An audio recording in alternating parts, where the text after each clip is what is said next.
Well, I am tremendously excited for our conversation, but more importantly, our guest today. And if you guys remember a year ago, it was a year now thinking about it that I did a short parenting series. And to kick off the series was Good Enough Parenting. Good Enough Parenting by John and Karen Louie. And when I actually first did this book a year ago, I actually hadn't gone through it. Since then, our church has actually gone through this as a church. My wife and I now, we have two little ones that we're bringing up, and we have actually gone through this. And I am so excited to say that this has been transformative for my wife and I. It has given us traction.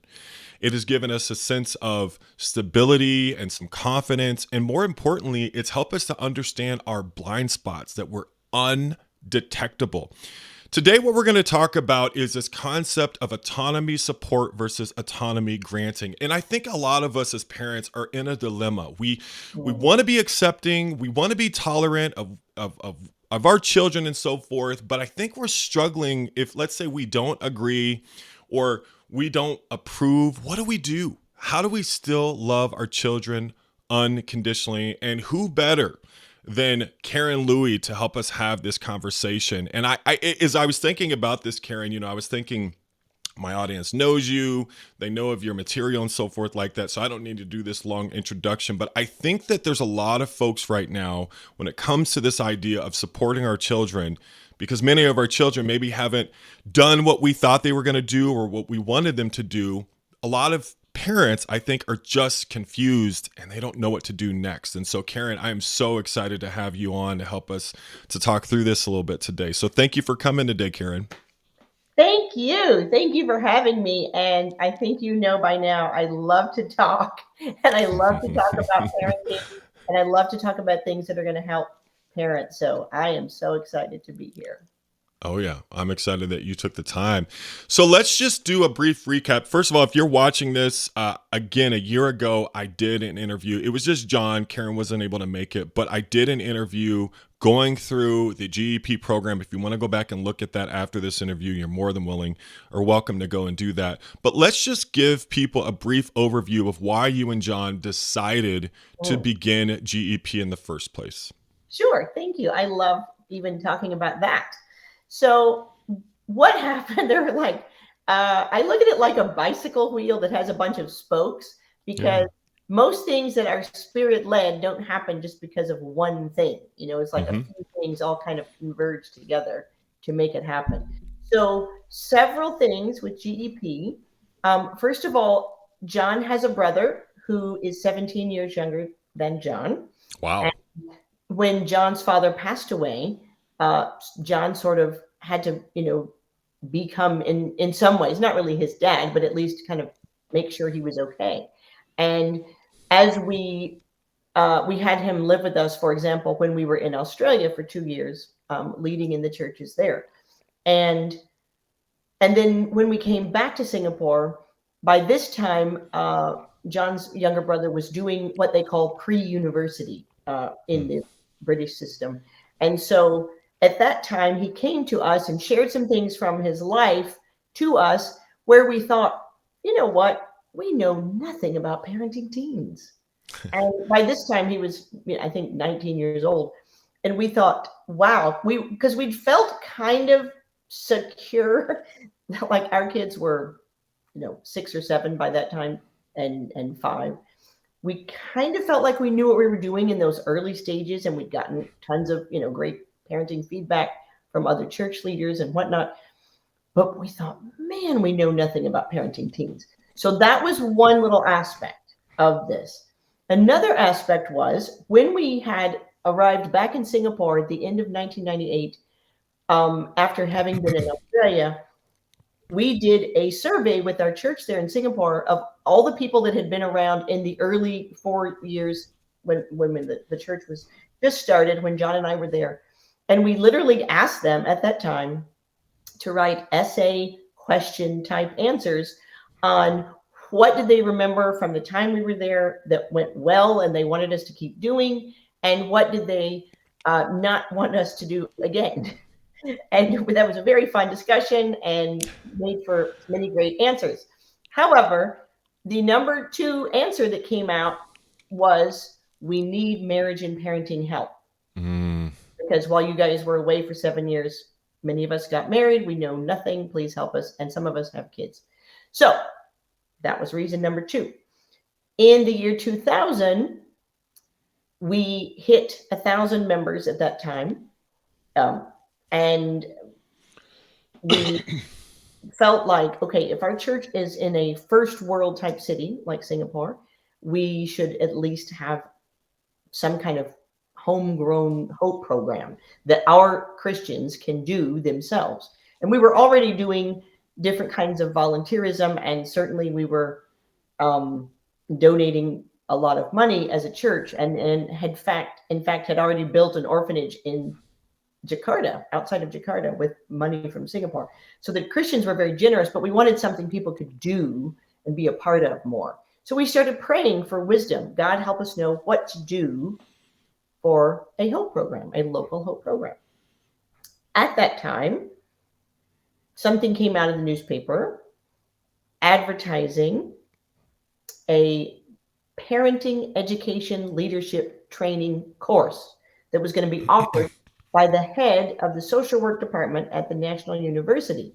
And the National University of Singapore is, one of the top ranked schools in the world. It's usually in the top 20 or 30 in the whole world. So one of their staff saw that and said, hey guys, what if this is something we should be thinking of for a hope program? And at the same time, we had tried to ask an orphanage that was struggling financially, can we take over your orphanage? Can we run the leprosy home, the people that have leprosy? Can we do this? Can we do that? Everything, all the doors had closed. Then an article came out in the Singapore newspaper, which usually Singapore newspaper doesn't always tell the bad news about Singapore. They're a little careful about what they say. That's probably changed now, but in those days. And then suddenly, one of the big stories of the day was 12-year-olds were committing suicide because they were so afraid of what their parents would think about their exam scores. Because when you're in 6th grade there, at the end of the year, you take this super important exam. And in those days, it literally would determine what you could do the rest of your life. So when we saw that, it was like all these things coming together. We're like, I think this is how Singapore is poor. They're not necessarily financially poor, in the way you would think of a poor country, but they're emotionally poor when it comes to knowing how to help children. So what if God is showing us that what our hope program needs to be is to help parents? So this was just stuff that the staff was praying about, that we were thinking about. And so then we went to our board. Would you guys be open to paying for us all to take this course? Anybody on staff who already has a child, could we go and take that course? It was about $700 per person. And we were going to have 22 of us take the course. So obviously it's a big chunk of money. But the board of trustees said, yeah, that's worthwhile, because you'll help the church anyway. If you learn more about parenting, you'll help your ministry. And this could be a great hope thing if it works. And so we did that, and many of our staff then became, in the Singapore context, family life ambassadors, which was something sanctioned by the government, and family life educators. And so we would start programming schools and do counseling at schools and help kids there. And we would do parenting classes, and we could do parent support groups in neighborhoods. So this became a thing that Hope started getting known for, just in small ways. But it was kind of our first foray into that. And then, you know what it's like once you open the door on learning some things and the scales fall off your eyes, then you're like, I need to learn more. So 2 years later, about 60 of our staff did what you might call the equivalent of an undergraduate degree in counseling, staff from Singapore plus staff from our region. And then John and I ended up going, for our masters with a few other staff as well. And then we decided to make up a parenting workshop for our church using movies, because we felt like if we used movies to help illustrate the points, it wouldn't be boring and you can get more dads to come that way. We were partnering with the government. The government was backing us and giving us allowances. Like we even got paid $15,000 by the Singapore government to teach a parenting midweek. How's that? So we had all these things happening. We were, working in conjunction with all these areas of volunteerism. And we made up this, like we took the 4 most important principles that we could find in the Bible and that we knew we had been practicing with our kids. We put movies to that and we made up this parenting workshop. And we taught it in Singapore, we taught it in Jakarta, we taught it in Kuala Lumpur. Then in 2007, we started learning about schema therapy. And that again opened our eyes in even more ways. Because what we saw was, interestingly, if you learned about schemas in that previous message that John did, the 4 domains of negative schemas. So there's 18 negative schemas. They fall into 4 categories. They call them domains. Those 4 domains, the opposite of those actually correlated with the 4 points that we'd been teaching from our biblical parenting series. That's pretty amazing. So we were like, wow. So that probably means those things are the core needs of kids, the things we kind of had been teaching with the little tweaks. And then when we learned more about schema therapy, we decided, okay, so that means if people would practice parenting this way, the way God designed, they're going to be not only helping their children, they're going to be preventing negative schemas.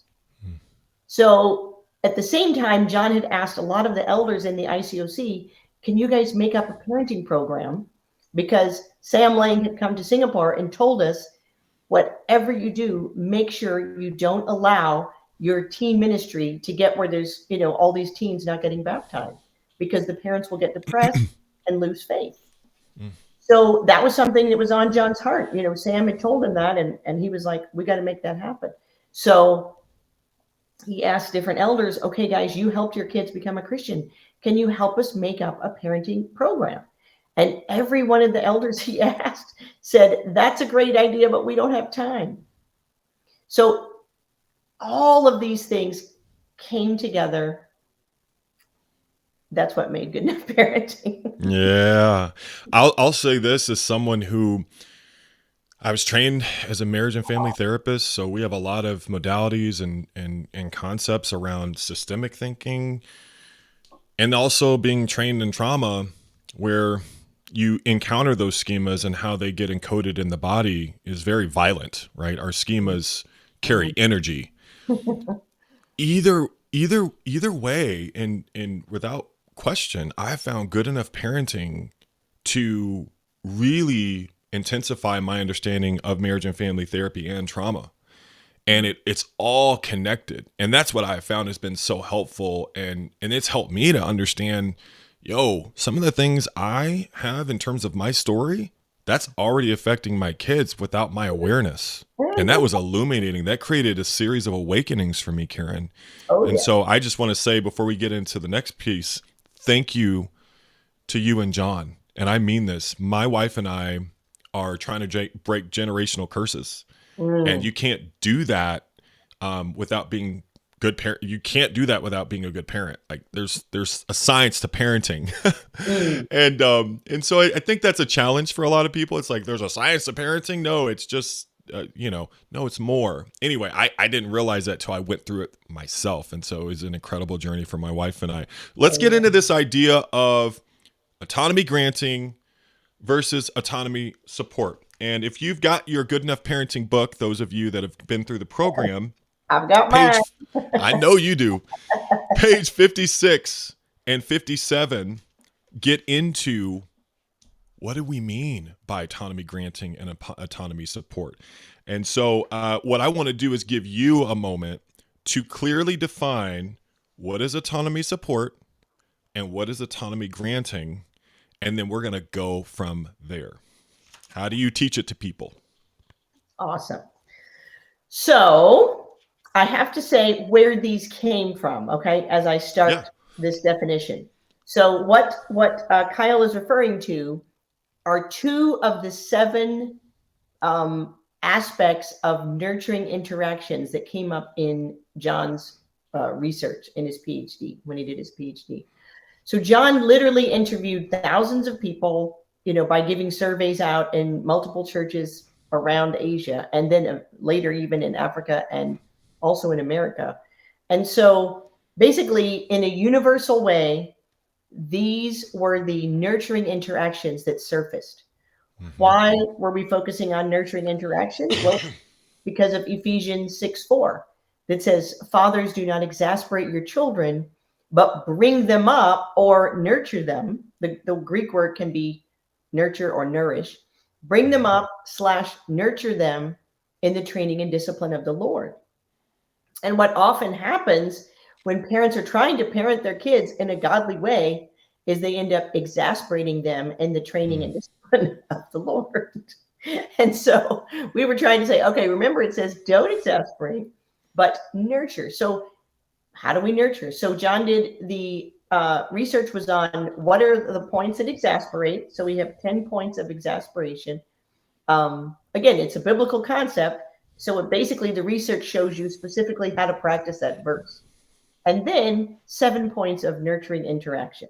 So there were 2 out of the 7 that came up about autonomy, which was interesting. Now, what are they and how are they different? That's really your question, right, Kyle? Hmm. Hmm. So, autonomy support and autonomy granting are both part of meeting the core emotional need for healthy autonomy and performance. And I'll talk about that a little bit more in just a few minutes. Okay. But the autonomy support is about showing belief. Mm. So when one of the funny little drawings we have in our original Good Enough Parenting book, the Christian version, we have that cute little cartoon at the front. I didn't know about that book. Yeah, so I got to get you one of these. We're trying to Yeah. redo this other one, so hopefully you'll get a new version soon. But you see on the part that's farthest away from me, there's a little girl making a sandcastle, Hmm. and the parents are sitting about 3 feet away, and they're kind of clapping for her. Oh yeah. So that to us was a representation of what healthy autonomy is with a little child. So you're allowing your kid to do something that is age appropriate. This is a 3 or 4 year old kid building a sandcastle by herself. And the parents are sitting not so far away that she might be in danger. They're sitting close enough to be there in case anything happened, but they're not interfering. And we always joked about how, the parents that don't get that, healthy autonomy, uh, the helicopter type parents, they're in there with a shovel and all these little molds, and they're making a condominium, a sand condominium, for their child. But then you've got the other parents that give too much autonomy too soon, and they're sitting, 15 feet away, drinking their beers and whatnot, and laughing with their adult friends, and not even with the kid. So that's why we, just love that drawing. But the concept of the nurturing interaction of autonomy support means that when you're in the interaction with your child, now, children don't know consciously they're thinking this, but what they're subconsciously feeling is, my parent believes in me. Mm. And that makes a child feel nurtured. Mm. But there's 2 parts to it, because if you convey belief, like let's say you have given your child the opinion, when she says, can I ride my bike to go visit, Timmy that lives down the street? And you say, oh yes, you're really a good cyclist, and I totally trust that you can do that. And they say, great.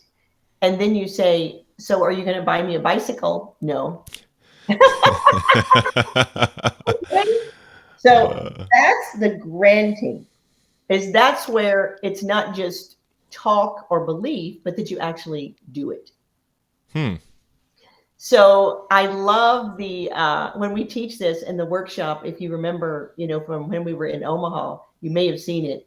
But when we show the autonomy support and autonomy granting examples, the movie we use is that wonderful movie called The Queen of Katwe, which Mm. is about that girl in Uganda who was Yep. so brilliant at chess, but That was amazing. she was growing up in a slum situation, and her mom was not excited about her daughter studying because she wanted her to help her do all the hard work that they had to do, the manual labor.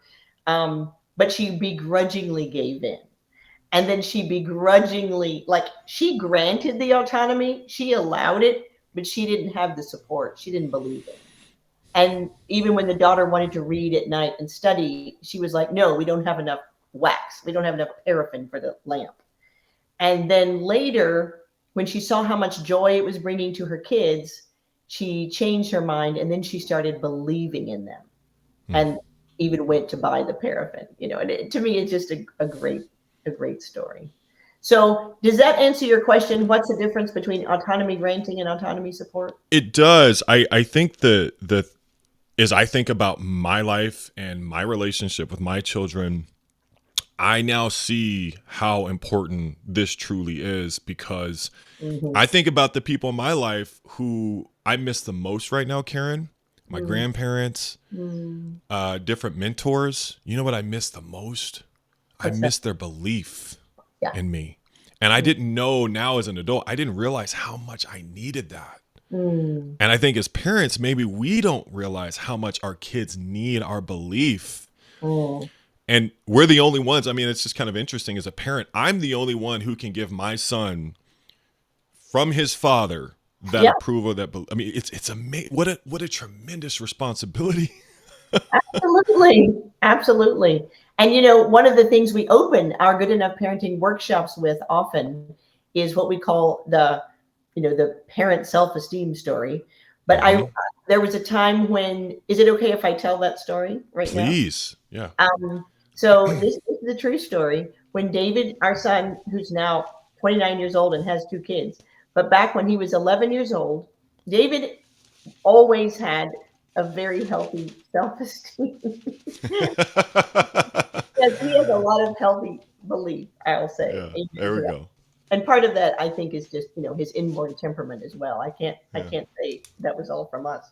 Um, but anyway, I was asked by the Singapore government's Ministry of Health to make up a parenting workshop for the Ministry of Health on building your children's self-esteem. And this was before we got, we hadn't evolved into good enough parenting yet. So this was in those early stages. And I was trying to make sure I did a good job, obviously. And then I thought, okay, I know someone with a really good self-esteem. I'm going to ask him some questions. Um, so he came home from school and I said, hey, David, can I ask you a few questions? And he was like, sure, Mom. So I said, okay, what would you do if someone at your school, one of the kids at your school, told you you were stupid? And he just laughed and he said, well, I'll tell them they're stupid. And I said, okay. I said, now what would you do if one of your teachers told you you were stupid?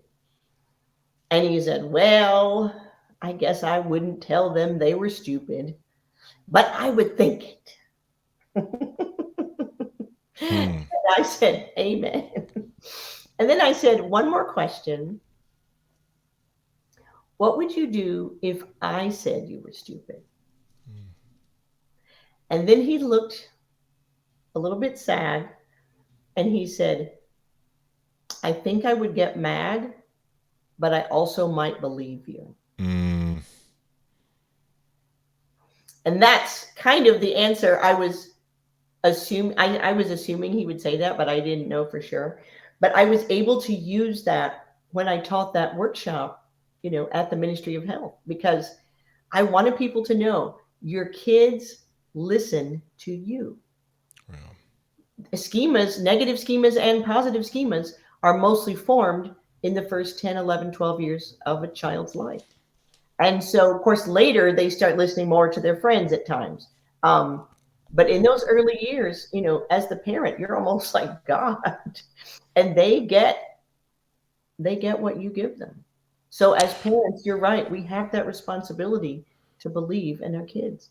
So we're not going to agree with all of their choices. And this is what I find, Karen, this is part of why I'm bringing you on. Mm.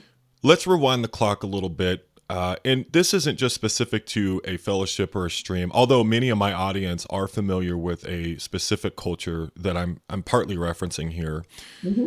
Many people, as you know, we kind of were invited into this worldwide mission to evangelize the nations. And Hmm. in many of us, it was in a single generation. Our generation was the sort of remnant or chosen generation that was going to reach the world. Hmm. Yet, if we look at the downstream consequences, many of us failed to reach our homes, Mm. Right. reach our children. Mm. This has made people feel extraordinarily sad, depressed, despondent. Some people have struggled to feel hopeful Hmm. because we reached the world, but we didn't reach our kids. Yeah, And that one hit a lot of parents between the armor plates. absolutely. So now many kids live lives that, and some of them are not just wild living, right? Many kids decided either A, I don't want to be a Christian, Hmm. or B, I don't want to be in your church. Hmm. I want to be with God, but not the way you did it. And I don't want to feel, and so now people have children who have different convictions than they have, and they expected their children to have. This is a widespread dilemma.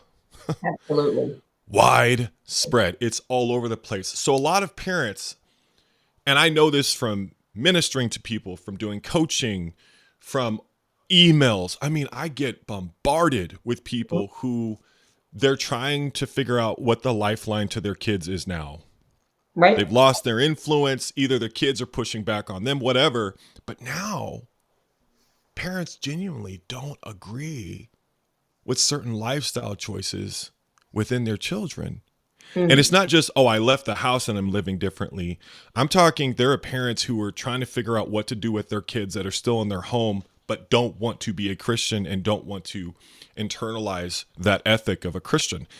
So Mm. now parents are really stuck because I do believe that we represent unconditional love of our children. And I think that I do think love is unconditional. I think God's love for us is unconditional. Hmm. I truly do. Grace, right? That's different, right? But his Hmm. love is so I think a lot of parents are called to be unconditional in their love, but that doesn't mean that they accept or approve or agree unconditionally. And that is why I've invited you on partly. How do you encourage those parents? Because they are in quite a pickle, aren't they? They are, and I absolutely, I hear you 100%, and I would say a big part of my life is spent helping families in this exact situation. So I'm a I'm a free agent, so to speak. I'm not really employed by any church anymore. Right. I get to do what I want with my time. I'm very fortunate. I have um, I'm taken care of financially, and I don't have to work. So I pretty much spend my time you know, helping people in these situations.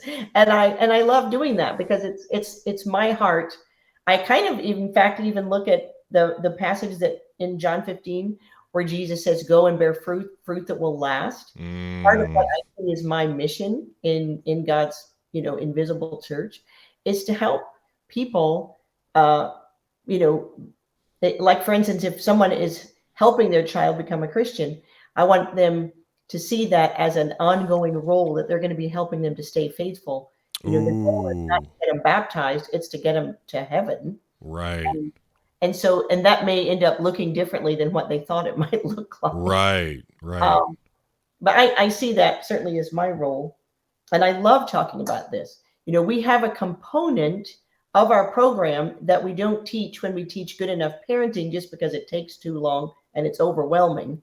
But it's kind of the addendum or appendix to good enough parenting called repair and reconnect. Mm. And so, what we try to help people with is when I realize my kids either they're adult children right now and they don't live at home and I know we don't have the connection we need to have, or they're living at home, but they're, so opposed to me in so many ways. How do I repair? How do I reconnect? What do Hmm. we do? And so that in itself, that would probably have to be its own podcast, Yeah. because Yeah. that's a whole other, topic. But that's what we want to help parents with. Now, how did it get there? Sometimes children just grow up with a very different mindset. It's their temperament, it's their inborn personality, and it might have nothing to do with the parents' parenting. That is a fact. Um, it could be that some things happened in a local church that were very damaging to the child, or the child interpreted things in a local church in a damaging way, and that put them off. And that perhaps wasn't the parents' fault. You get what I'm Hmm. saying? I do. It could be that they went off to a campus ministry and had some interactions there that they were like, well, this is not the Jesus I know. And so then they decide to leave. There's so many Mm. different reasons why the situation you're talking about may happen. Um, but let's say that some of it might be because of the parent accidentally exasperating their children. That is something that is, I mean, I won't say it's easy, but the repair steps are simple, because Hmm. as a parent, you're going to go back and see what were the ways I exasperated my kid. Probably have some talks with them. And a lot of adult children, they're not interested in dragging things out. They're not like, I don't want to talk about all that. Sometimes they really don't. But if they do see that the parent is very sincere and wants to see where they messed up and where they caused to harm, eventually they will have those discussions. And I think that is a good starting point for any parent. And without an agenda, without an agenda. Oh, that's the key. Because hold on, Karen. A lot of parents have the agenda that their kids be Christians. Like that is a part of our security. In fact, I've actually asked recently parents, were you chasing security or were you chasing God? Hmm. Because I think a lot of this dream, and I know because I'm a parent, the Hmm. dream is my whole family gets to spend eternity together. Hmm. Who wouldn't want that? Of What I course. think though sometimes happens is that we internalize a dream that is about us. Mm, The next generation is brought into confrontation with this dream. And mm, sometimes I think what happens is that we instead of being invited into the dream that they have, we invite them into our dream for mm. their life. And Yeah. then when we can't support them, we are not able to see that they're pushing back against having to support our dream instead of supporting theirs. And I just think what you guys have identified Mm, is that some of this is about us as parents and us wanting our children um, to either do it the way we did it or think about things the way we think about things. And I think that maybe what good enough parenting has shown me is I have to accept my children for who they are. all right. Well, I'll tell you a funny story about myself. So Please. when I was little, my mom taught me to read when I was 4. I grew up on a farm, and maybe she felt like there wasn't much to do or something. So I was reading at an early age. And I don't know how many books I read as a kid, but I know that by first grade they made me the assistant to the librarian. And so Wow. when we had the book orders, like I lived in a rural part of Texas, and Sure. there was no bookstores there, so they would let us order books, and everybody else would order like one book or two books each time. I would order 16 or 20 books. They'd bring mine in a box, and so and I was like first name basis with the librarian of the town as well as the one at my school. I don't know how much I read, but I basically read all the time. Now, fast forward to when I have Sonia, my firstborn child, who's a girl like me. I assumed that my daughter would want to read like that. And so I did everything you're supposed to do to make your kid love reading. I read to my kids every day. From the time they were born. Um, I bought them, I did phonics with them. I got them to go to preschool with phonics so they could read early. And I even had charts with stars. Like I bent over backwards. I took the kids to libraries. I let them buy any book they wanted, et cetera, et cetera. I did everything I could think of. But in Sonia's spare time, she wasn't sitting around reading a book. Hmm. Now she read, but it wasn't like she wasn't a voracious reader who lived Sure. to read like I did. And there was a part of me, I remember like literally breaking into tears to the fourth grade teacher when Sonia was not there, saying, "Oh, I don't know what else to do. I've tried everything." And she said, it sounds like everything, it sounds like she's fine. Don't worry about it. You're worried about it too much or whatever.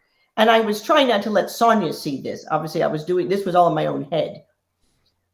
But what was funny was Sonia had started playing tennis, and at the age of 9, she actually came in first place in a tournament of the whole of Singapore for all the girls under 10. Mm. And she was practicing every week, 2 or 3 times a week. She was going to these tournaments and having a total blast. And one day I was, talking to John about, oh, I've failed. I haven't got Sonia to love reading the way I did. And he goes, "Excuse me, when you were 9 years old, could you even hold a tennis racket?" And I was like, "Oh yeah, I hadn't thought of that." Mm. And what I later, in hindsight, what I called that in myself, I call that parental narcissism. Ooh. And I mean, I was making fun of myself, obviously, but it's like as a parent, you've created this child. This child is a part of you, and you assume that they're going to be like you. They're going to like what you like. They're going to, and I wasn't the only one that was guilty. John was just as guilty, but in a different way because he loved math and was good at math. So he was like so annoyed when Sonia wasn't good at math. They had a few battles before he realized he was being an idiot. So we both were the same. We both were the same, but it was just on different areas of strength. Now here's the real funny, like God making fun of me and having the last laugh. She actually was loving reading, but it just wasn't showing up so early. Guess what she majored in at university? English literature. Oh, wow. So that was what was Go funny, figure. you know.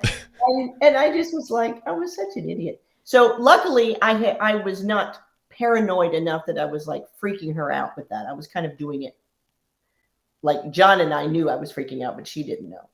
Otherwise I would have caused harm for sure. But I tell you that story to say that's as a parent, we've got to not have that narcissistic mindset that our kids' experience and journey is going to be the same as ours. And it's going to be their journey. How's that? Oh, that's about the best response I could have hoped for. I think that puts many parents still in a dilemma because even if we can grieve the loss of maybe the dream of who they would become right now, our children still, for some of us, especially those that carry conscience issues that are very close to the surface, our children represent, for some parents, a rebellion against kingdom. Okay. Right. Awesome. Great question. This is, a slight segue from autonomy, and yet this is really like where the rubber meets the road. So I'm quite happy that we're talking about this. The thing is this, okay, like you said earlier, core emotional needs are core emotional needs. So whether people want to accept it or not, it's like you don't have to believe that you have to breathe oxygen, but you do. So it doesn't matter if you accept it or not. Yes. In the same way, children have core emotional needs. And parents might say, well, when I got parented, my dad just slapped me around if I didn't obey him. So I don't Yeah. know why I got to think about emotional needs now. Why didn't my kid just obey me? Yeah. you can say that, but you're probably, I would guess, someone who's not very in touch with your emotions. Because if you were in touch with your emotions back when you were 5 years old and your dad slapped you would not have enjoyed that. You would have been sad, you would have gone in your room and cried, and you would have wished you had a different relationship with your dad. So Mm. a lot of times parents, you'll say, "Well, it worked with me." I'm like, "Really? Did it work?" I don't know if it did or not. Whoa. Whoa. Um, when we taught this in Singapore to an all Asian audience, and in general, I think people generally accept that people from an Asian background often are emotionally inhibited because of the way they've been parented. And obviously, that's not true for every Asian, but when we teach this in Asia and we made it up in an Asian context, that was one of the things we were trying to help parents with. And so there is a woman in the audience. This was probably in 2010. Um, she was visiting our church, but someone had invited her from their workplace. She was 68 years old. She was from an Indian Singaporean background. And when we finished just one night, she didn't hear the whole Good Enough Parenting. She just heard one night of it. She came to me crying and she said, "I wish my parents would have known this." Mm. Now, if she was 68 10 years ago, so she's 78 now, that means if her parents had already passed away, but if they were alive, they'd be 100 something. So we're talking about, this is not just a new concept. Meeting core emotional needs is not a new concept. That's what I'm trying to say. So, um, okay, now what had we been saying before that? That's where I forgot. The piece where if your kids represent a moral, like in other words, they threaten the morality of what Right. you believe. Perfect. Okay. So the reason my little story there has to do with autonomy is these core emotional needs are not in a vacuum. Mm. So you can't say, okay, reasonable limits, I like that core emotional need. I'm going to meet that one. But healthy autonomy, I don't know if that fits my Mm. profile. We like to compare the core emotional needs to the same with a plant. A plant needs air, water, sunshine, and nutrients. If you say, and I have tried this before and it didn't work, if you say, I'm going to buy this cute little orchid and I'm going to make sure I water it and put some fertilizer in it, and I'm going to put it in my bathroom where there's no window, guess what? It always Mm. dies. Mm-hmm. It doesn't just need the water and the nutrients, Mm. it also needs the sunshine. And so core emotional needs are the same. So you've got to have connection and acceptance. Every child needs the core emotional need of connection and acceptance met. Every child needs the core emotional need of healthy autonomy and performance met. Every child needs the core emotional need of reasonable limits met. And every child needs the core emotional needs of what we used to call realistic expectation. And after John's PhD, we renamed it for various reasons. It takes too long to explain, but it's called realistic standards and reciprocity. Mm.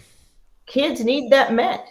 And in this book that you've been reading, it talks about when you meet the core emotional need of healthy autonomy, you get some positive schemas.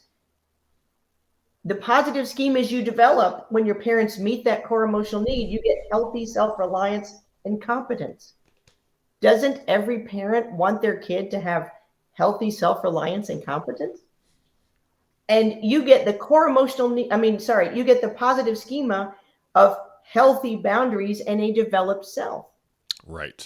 That's important because if your kids don't have healthy boundaries and a developed self, it's very easy for them to get sucked into the wrong crowd. It's very easy for them to get abused by people. So this Okay. is crucial.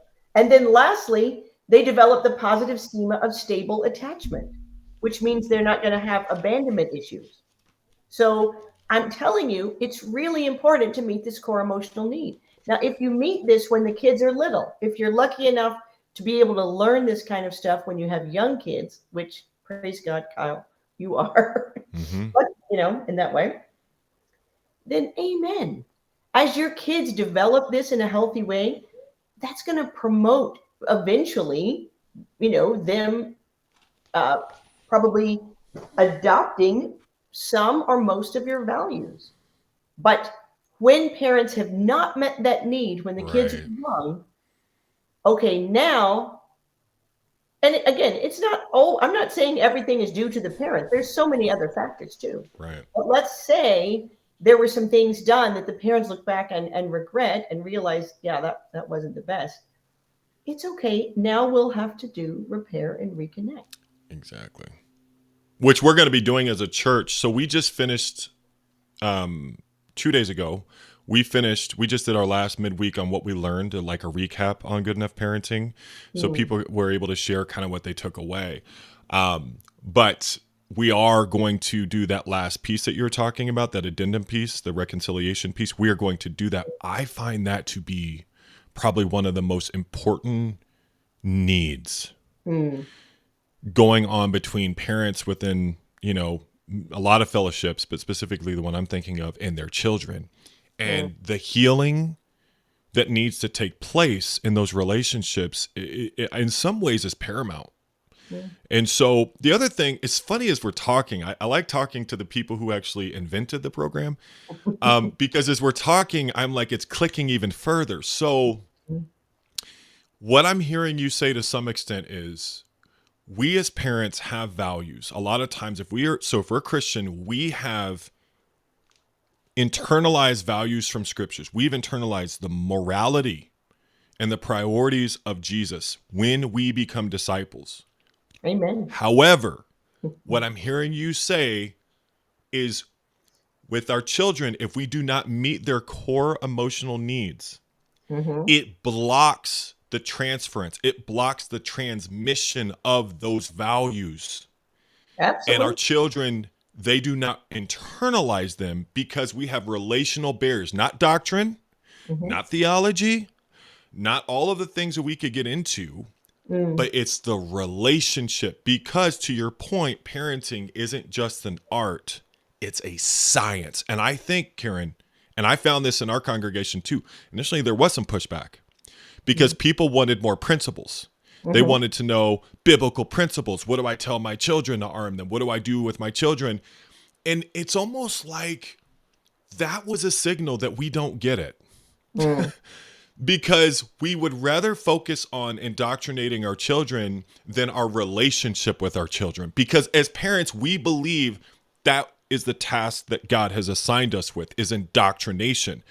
What it feels like you guys are saying, which actually feels more in line with scripture, is mm. that it's about the relationship, which is why Jesus was sent. Of course, he's the most relational person we know of. To That's your right. point, but let's go back to that.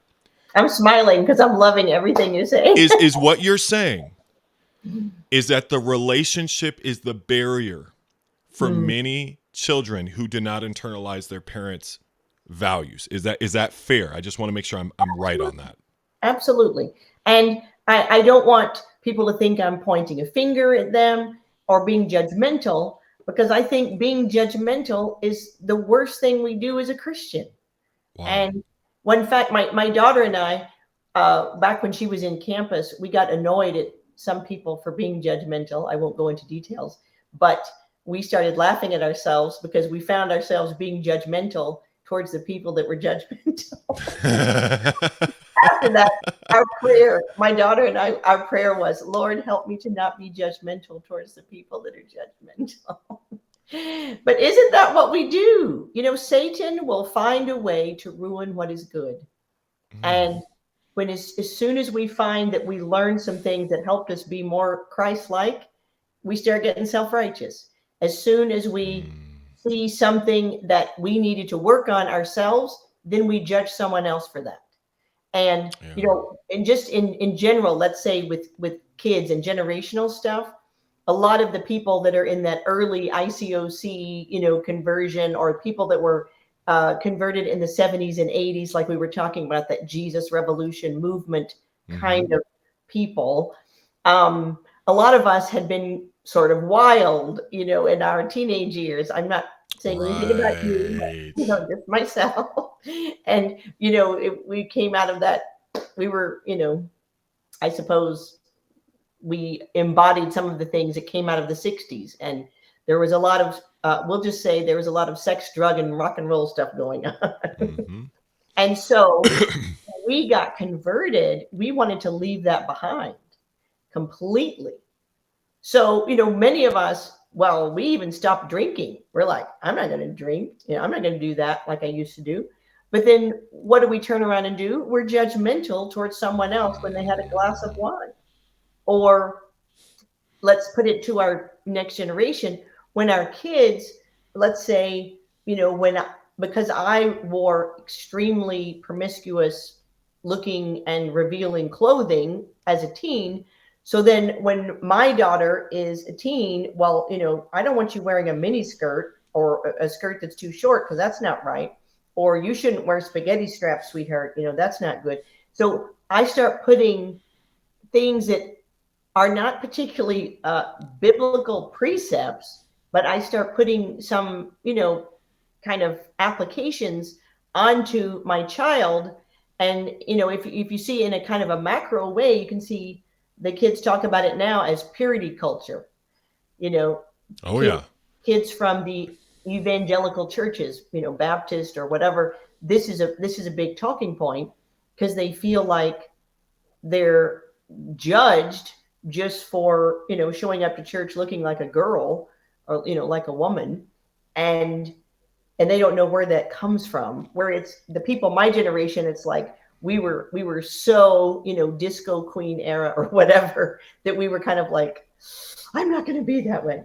That makes a And lot of sense. another generational point, I will say, I have friends in Holland who told me that that's partly why people left church of all kinds. Christianity kind of died in some ways in Holland, because look at the famous paintings of the Dutch masters when Christianity was very big in the Netherlands. And if you see those paintings, they're always they wear collars that go up to here. They're in black.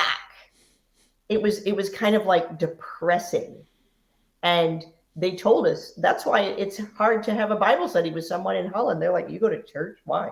Because there was such a reaction to that kind of, depressing, negative, wear your collar up to here sort of strictness that, and of course now, you think about Holland, and they were the first country to make everything legal.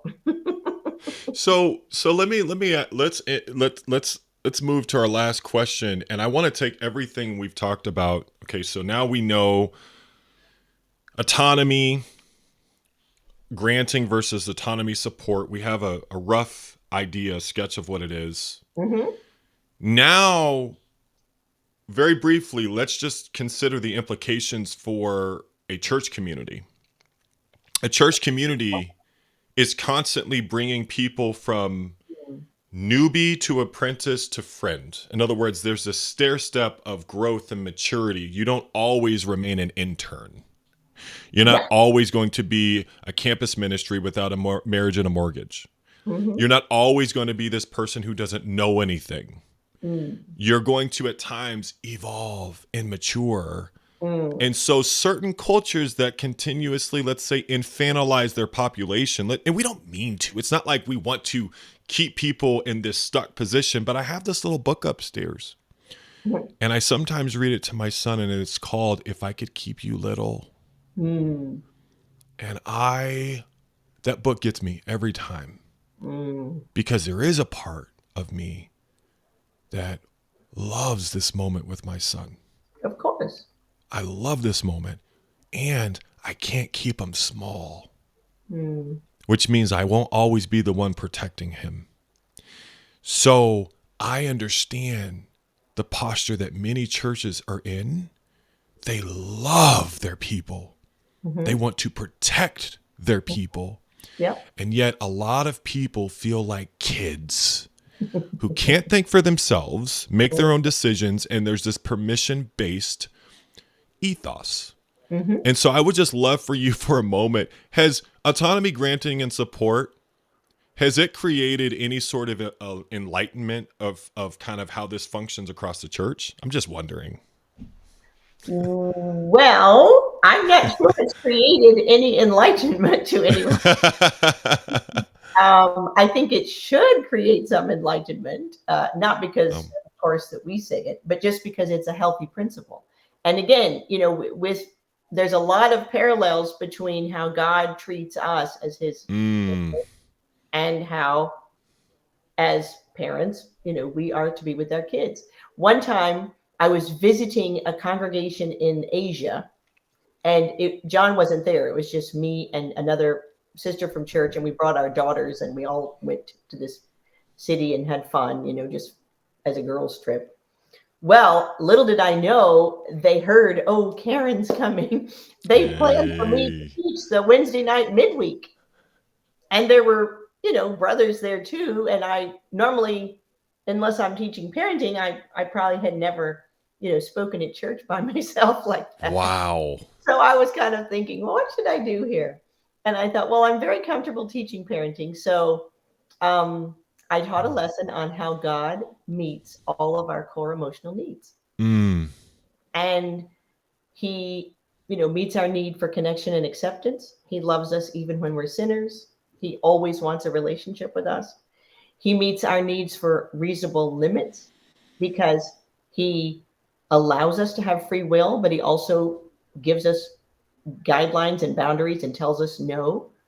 Um, Realistic expectations or reciprocity or whatever. He doesn't expect us to be perfect. He takes us where we are and works with us, and wants us to be our best. But He doesn't say you have to be perfect.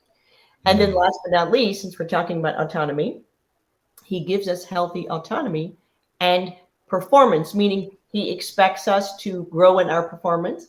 He also expects us to have more and more autonomy. So when wow. we're little, like what the writer, says, I think, isn't it Peter that says that about pure spiritual milk? Um, we start off as baby Christians, and we do need some guidance, and we do need someone to walk with us, just the way a child does, and we get that pure spiritual milk of the Word.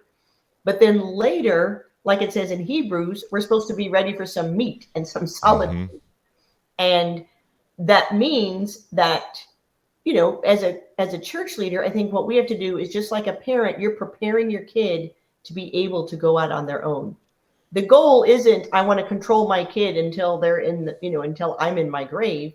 The goal is I want to prepare my kid so that when they're on their own, they're making hopefully the right decisions.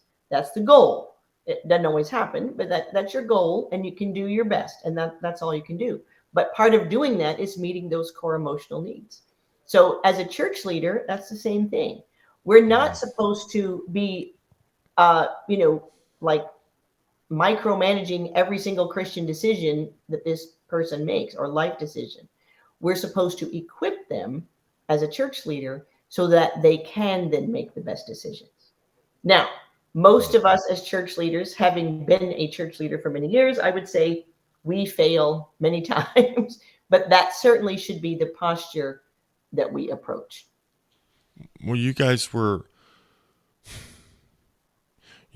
doing your best, but you were deeply afraid because you guys had internalized perspectives, codependent perspectives about autonomy, in my opinion. In other words, there was a level of codependence. In other words, I am overly responsible for how everyone in my church is doing. Mm, I do not believe that leaders that I've seen mature continue to hold that perspective that I am just overwhelmingly responsible. And so we take something like in Hebrews, mm, that we as leaders are going to give account for the flock. We take that and I think absorb that at a very deep level, and the pressure then turns up inside of a person, and then they become prickly, then they come off as overwhelming and overpowering.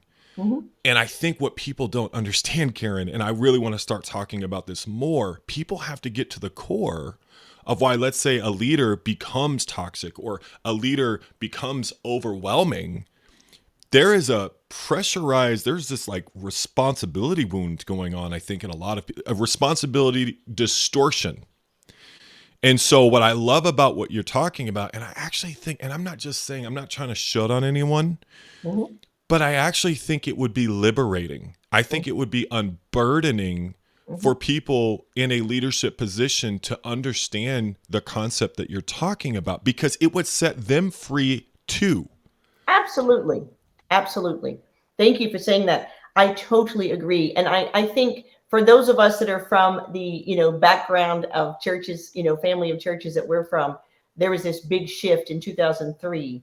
And Mm-hmm. before that, there was a lot of external pressure. Mm-hmm. After 2003, people that felt pressure felt an internal pressure. Mm. It wasn't necessarily someone on top of them giving them the pressure, but they Mm. might have felt it internally just because they were used Makes a to lot it of and it was sense. in their DNA already by then. Yes. Now, as I have talked to you in different conversations before, in the Singapore context where I was, we had working groups. And one of the things we discussed was in a working group setting was this concept of discipling. And what discipling is discipling even biblical? And if it is, how should it look? What would it look like if we just went back to the Bible and did only the Bible, only did it from the Bible? I mean, that's almost a fantasy, but we were, trying our best to get to that level. And Yes. when we did, when we got to that, what surfaced was the concept of discipling or helping one another to get to heaven, or however you want to say it, mentoring, that is totally throughout the whole scripture. You can't get away from that. We're not going to get to heaven being an island, being by ourselves.